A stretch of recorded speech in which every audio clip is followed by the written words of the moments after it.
সুবহানাল্লাহ, আলহামদুলিল্লাহ, লা ইলাহা ইল্লাল্লাহ, আল্লাহু আকবার। পড়েন সুবহানাল্লাহ, আলহামদুলিল্লাহ, লা ইলাহা ইল্লাল্লাহ, আল্লাহু আকবার। এই চারটা জিকির হচ্ছে শ্রেষ্ঠ জিকির। শ্রেষ্ঠ তো শ্রেষ্ঠই তো পাইছেন, আর এদিক ওদিক তাকান কেন? পড়েন ইচ্ছা মতো। এই চারটা জিকির একসাথে মিলিয়েও পড়া যায়, আলাদা করেও পড়া যায়। আবার বিশ্বনবী বললেন, মিজানের পাল্লা ভারী করতে চাও, ফাআম্মা মান সাকুলাত মাওয়াজিনুহু ফাহুয়া ফি আইশাতির রাদিয়া। মিজানের পাল্লা যারা ভারী করতে চাও তারা দুইটা জিকির করবা, সুবহানাল্লাহি ওয়া বিহামদিহি, সুবহানাল্লাহিল আযীম। এই দুইটা শব্দ কালিমাতান হাবিবাতান ইলার রহমান, আল্লাহর কাছে খুব প্রিয়। সাকিলাতানি ফিল লিসান, এই জিহ্বার মধ্যে এই শব্দ দুইটা উচ্চারণে খুব সহজ, খুব পাতলা। সাকিলাতানি ফিল মিজান, কিন্তু এই শব্দ দুইটা মিজানের পাল্লায় রেখে দিলে অনেক ওজন হয়ে যাবে। সুবহানাল্লাহি বিহামদিহি, সুবহানাল্লাহিল আযীম। পড়তে রাজি আছেন তো? প্রত্যেক ফরজ সালাতের পর আয়াতুল কুরসি পড়বেন। কি পড়বেন? মুখস্থ আছে না?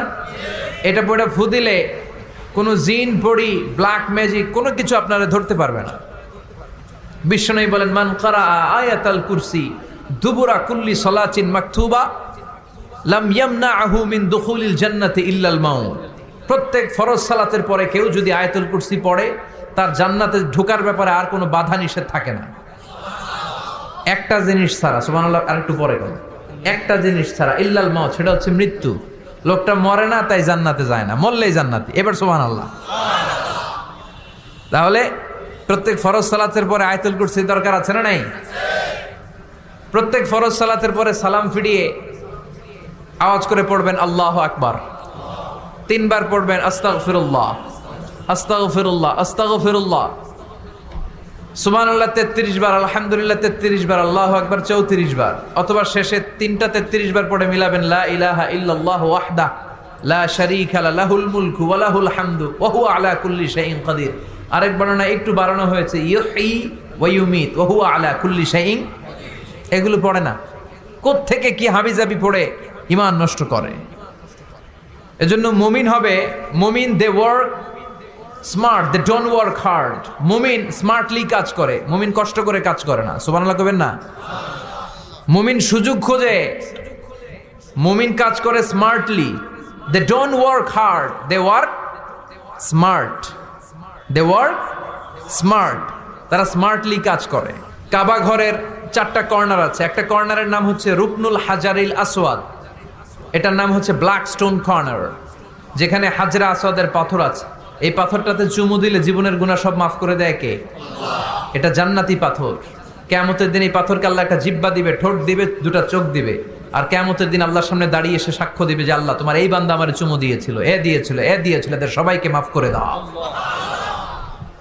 তাই হাজরা আসওয়াদের কর্নার আর কাবা ঘরের যে স্বর্ণ দিয়ে খচিত দরজা, এই হাজরা আসওয়াদের কর্নার আর দরজার মাঝখানে ছোট্ট একটু জায়গা, এটারে আরবিতে বলে মুলতাজাম।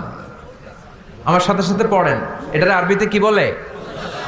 ইলতাজামা ইয়ালতাজিমু ইলতিজামান। মুলতাজিম, মুলতাজাম মানে হচ্ছে যেটার সাথে লেগে থাকা হয় সব সময়। সাহাবারা এই জায়গাটার সাথে লেগে থাকতেন, পেট লাগিয়ে, গাল লাগিয়ে, চোখ লাগিয়ে, মুখ লাগিয়ে কাঁদতেন আর দোয়া করতেন। আর এই জায়গায় পেট লাগিয়ে, শরীর লাগিয়ে দোয়া করলে ওই দোয়া আল্লাহ ফিরিয়ে দেয় না। কিন্তু ওই জায়গায় দোয়া করার চান্সও এত সহজে পাওয়া যায় না, ধাক্কা ধাক্কি যুদ্ধ করতে হবে আপনারে।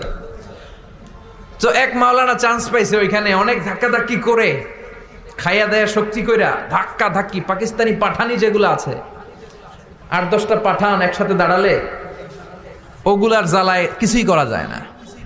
এইভাবে তাকাইতে হয় ওদের দিকে, তাকাইলে আপনার টুপি পরে যাবে পিছনে, ইয়া উঁচু লম্বা। তো এই মাওলানা অনেক ধাক্কা ধাক্কি করে কোন রকম ওই মুলতাজামে হাত লাগাইতে পারছে। এখন আবার তো আরেক ধাক্কায় কই যে চলে যাবে কোনো হিসাব নাই। তো সেইখানে দাঁড়াই আল্লাহর কাছে দোয়া করছে, যেহেতু এই জায়গায় দোয়া করলেই আল্লাহ কবুল করে, এখন কয়টা চাবে আল্লাহর কাছে, সময় তো নাই। সে ওখানে হাত লাগিয়ে দোয়া করতেছে, আল্লাহ একটাই দোয়া, জীবনে যত দোয়া করছিলাম আর করবো সব দোয়া তুমি কবুল করে নিও।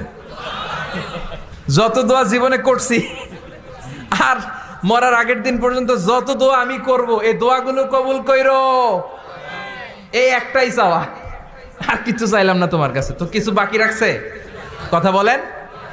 The believer, they work smart, they don't work hard. বিশ্বাসীরা স্মার্টলি কাজ করে, ওরা শক্তি খাটিয়ে ঘাম ঝরিয়ে কাজ করে না, ওরা সুযোগ খোঁজে, ওরা ঝোপ বোঝে কোপ মারে, ঠিক কি না? যেখানে সওয়াব বেশি, অল্প কাজে প্রফিট বেশি, লাভ বেশি, ওইটাই না মানুষ করবে, ঠিক কি না? এই জন্য যে সহি আমলগুলোর কথা বললাম ফরজ সালাতের পরে, আজকে থেকে এগুলো আমরা করব। মনে থাকবে ইনশাআল্লাহ? পড়েন আর জোরে পড়েন ইনশাআল্লাহ। যে বইটা থেকে আমরা কয়েক মিনিট শোনার জন্য আজকে বসেছি, বইটার নাম সবাই বলেন। এই কোরআনে কোনো ভুল নাই, কোনো সন্দেহ নাই। This is the book, the most authentic and original book in the world, whereof there is no doubt in it, and a guidance to those who are muttaqin. আল্লাহ বললেন যালিকাল কিতাব লা রাইবা ফি হুদাল লিল মুত্তাকিন। এমন বই যেটাতে সন্দেহের অবকাশ নেই, মুত্তাকিনদের জন্য গাইডলাইন। কিতাবুন আনজালনাহু ইলাইকা লিতুখরিজান নাসা মিনাল যুলুমাতি ইলান নূর। ও Muhammad, I've revealed this holy and sacred book unto you